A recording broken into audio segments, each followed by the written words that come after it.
இவங்க யார் தெரியுமா? இவங்க தான் அவங்க, அவங்க தான் இவங்க. யாரு நீங்க? நான் சொல்றேன், எங்க போனாலும் கூடவே வர்றது. கரெக்டா? கடைக்கு போயிட்டு வந்த நான் என்ன வாங்கியிருக்கேன்னு ஓட்ட விடுறது. கரெக்டா? நான் எனக்கு ஏதாச்சும் ஒண்ணு வாங்கினேன், நான் நீயே உனக்கு மட்டும் வாங்கினேன், ஏன் எனக்கு இதை வாங்கலன்னு சொல்லி கேட்கறது. கரெக்டா? காலையில எழுந்திரிச்ச உடனே முதல் ஆளா என்ன அதட்டுறது. எனக்கு ஏன் பாலை கொடுக்கல, எழுந்திரிச்சு எனக்கு பாலை முதல்ல வை. கரெக்டா? கரெக்ட் தானே? என்ன பாரு, கரெக்ட் தானே? அப்புறம் டைமுக்கு சாப்பாடு வைக்கணும். சாப்பாடு வைக்கலாம் வீடு ரெண்டாயிடும். பசி வந்தா நான் உயிரை எடுத்துருவேன். கரெக்டா? அப்படின்னா இவங்க யாரு? ஏன் மாமியாரு. ஏன் மாமியாரு. கரெக்டா?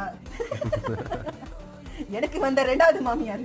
அதாவது என் மாமியார் கிட்ட கூட நான் அவ்வளவு கொடுமைகளை படல, ஆனா இவ கிட்ட நான் படாத கொடுமை